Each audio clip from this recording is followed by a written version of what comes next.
Right, good evening again, ladies and gentlemen. Anthony Carpenter here, just by the railway station over there, but also, if you look around, that's the Homerton College playing fields where at primary school, many moons ago, in the last millennium, we used to play football. We used to do PE as well. This was in the very late 1980s, early 1990s. And at the moment we are still on lockdown, and we've got all of that wonderful parkland, and if you can see the brick wall at the end, on the other side of that wall is the playing fields of Hills Road Sixth Form College. And again in the early 1990s, when we were about so big, we used to be able to play football there. Can't do it now because it's all locked up, as you can see. Now, several years ago I made a short video of the redevelopment work that was going on here. Funnily enough, I've managed to get hold of some photographs of all of this area before it got built, and it was basically fields and a train track. And we have got a really random piece of public art, but at least the people on the railway line can see it. Anyway, it's by Harry Gray. It's called Setting Out 2017, bronze, York stone, Corton steel, commissioned by Homerton College and Hill Residential, harrygray.co.uk if you're interested. The sculpture celebrates the history of the area, which was home to Ratty and Kett Stoneworks. Ratty and Kett were around for well over 100 years, and they built a number of very important buildings around these parts, including the big Catholic church by Parker's Piece, amongst other things. And it says, they're setting out of a spiral shape using a series of compass arcs. As you can see as we walk away, we'll see basically what I think is actually a big A for Cambridge assessment. Still quite breezy around here. We've got a flooding overfill pond there as well, because nearby I think one of several brooks flows through, but we've got a water crisis around here because they're building lots and lots of things like this, flats. And I remember I went to the planning hearing where these were all approved, and one of the things that really strikes me is that kind of in this part of town, central government has not insisted that the social and the community facilities are put in place at the same time, or just at all, when they're putting all these new homes in. Because the way I see it is, Cambridge is expanding, a lot of people want to move here, and given the system that we currently live under, we've got to somehow try and work with it. Which is one of the reasons why I think in particular in the lockdown that we're currently under,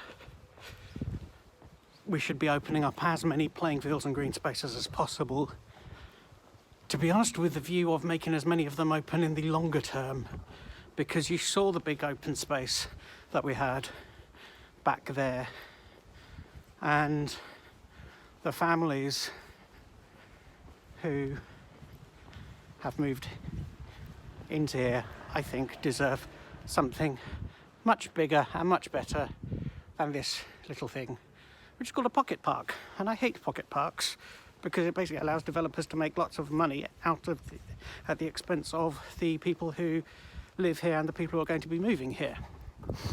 Now, I mentioned Ratty and Kett earlier. This is them, or this was them. It's now home to the very highly rated Cambridge Cookery School. And it's one of the other organisations that set up shop here is the Abbey Tutorial College, which, I think for want of another word, is a private cram college for A-level resits and international students taking pre-university courses.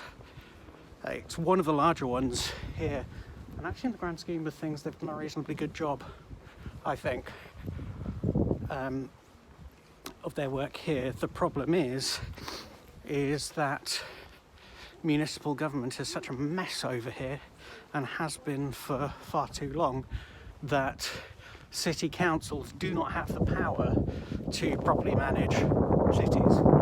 And so we end up effectively with what we've got all along here, and you can kind of see it behind me.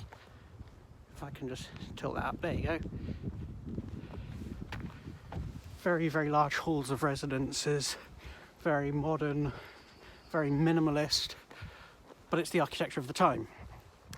Now, one of the things that I thought, and I still think this should happen, is the leisure centre. All of this actually used to just be this big open field up until the mid-1990s, with this old brewery that was there. You can see it behind me. This is now the Hills Road Sports and Tennis Centre. Many, many moons ago I used to go there because I used to go to this college in the mid to late 1990s.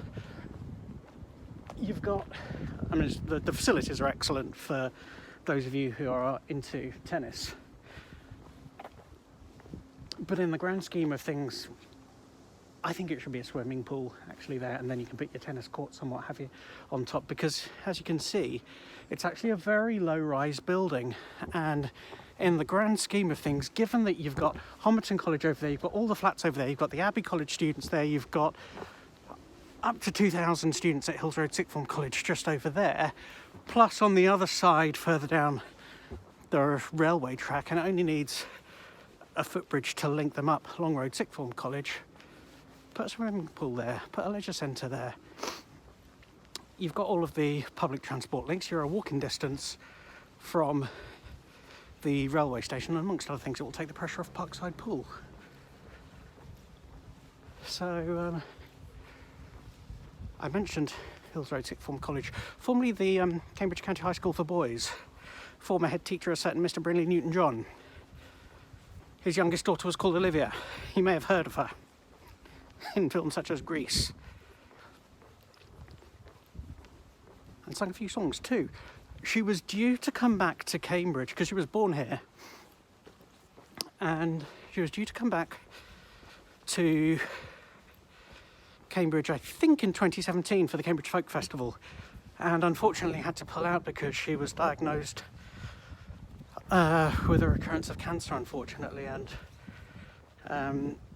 obviously with the lockdown and all that, I don't think she's going to make it back home or back to the town of her birth, because her father, Brinley Newton-John, who was actually an intelligence officer in World War II before becoming head teacher of this place, he was snapped up by one of the universities in Australia. I think the name University of Perth seems to ring a bell, but I'm not entirely sure which one. I'll have to check. But yeah, in the mid-1950s, they said, "Do you want to go to Australia?" And quite understandably, he said, "Of course I do."